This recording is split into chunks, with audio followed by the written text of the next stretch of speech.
अवसर दिया कि आज 11 अक्टूबर को मैं गर्ल एम्पावरमेंट डे पे कुछ स्पीक करूँ। आज का दिन international day for girl child है। आज के दिन हम लोग मेन टॉपिक जिस पर बात करेंगे वो है गर्ल एम्पावरमेंट, महिला सशक्तिकरण। इसका अर्थ क्या समझते हैं आप?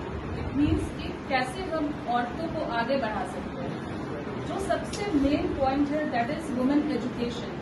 एजुकेशन ही वो माध्यम है जिसके थ्रू हम औरतों को आगे बढ़ा सकते हैं और उन्हें उनका हक दिलवा सकते हैं। जब एक परिवार में एक पुरुष जन्म लेता है उस समय और हम उन्हें जब शिक्षित करते हैं तो सिर्फ एक पुरुष को शिक्षित करते हैं, लेकिन जब हमारे घर में एक लड़की जन्म लेती है और हम एक लड़की को शिक्षित करते हैं तो केवल एक लड़की ही शिक्षित नहीं होती है, साथ में उसका पूरा परिवार और नेशन एंड उस जनरेशन के सभी लोग शिक्षित होते हैं। इसलिए आप सभी लोगों से गुजारिश है कि अपने घर की सारी लड़कियों को खूब पढ़ाएं, उन्हें आगे बढ़ने का मौका दिया जाए और वो जो करना चाहती हैं उसे वो करने दिया जाए। हमारे गवर्नमेंट ने भी बहुत सारे प्रोग्राम्स बनाए हैं इसके लिए। स्पेशली मेडिकल फील्ड में हमारे फील्ड में एक PCTNDT एक्ट है जिसके थ्रू लड़कियों का जो भ्रूण हत्या किया जा रहा है उसके अगेंस्ट में ये एक्ट स्टार्ट किया गया है, जिसमें सेक्स डिटर्मिनेशन जो हम बहुत लोगों अभी भी हमारे बीच में ये बहुत प्रचलित है। जो लोग मेल एंड फीमेल का सेक्स डिटर्मिनेशन कर रहे हैं और अगर जिनके फैमिली में 2 लड़कियां हैं वो तीसरी लड़की पैदा होने से पहले तो जरूर ही करवाते हैं।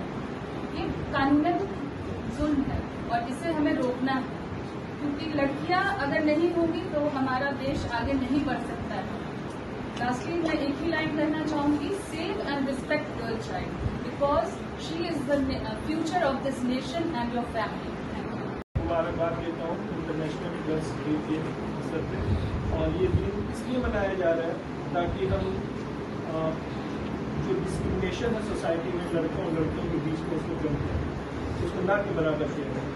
और एक बहुत अच्छी चीज़ एक हदीस भी है कि जिसने लड़कियों को पढ़ाया, जिसने लड़कियों का केयर किया और जिसने उसको पढ़ा लिखा के उसको एजुकेशन किया और उसको इतना सक्षम बनाया कि वो अपनी जिंदगी के सही गलत के निर्णय ले सके और हलाल और हराम के बीच में वो डिफरेंस क्रिएट कर सके, ऐसे माँ बाप को अल्लाह जन्नत देगा।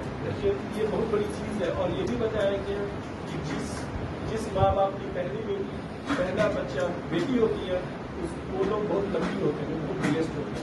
तो ये छोटी सी चीज़ जब तक लड़कियां आगे नहीं बढ़ेंगी, जो प्रमोट हो रही है सोसाइटी में, जो बढ़ रही है आगे, वही में दूसरों को आगे बढ़ सकते हैं। वो क्या बाहर के काम करती है, उनकी रिस्पॉन्सिबिलिटी बहुत ज़्यादा होती है। और अल्लाह ने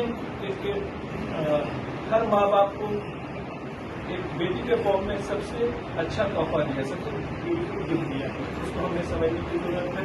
शुक्रिया, बहुत बहुत शुक्रिया।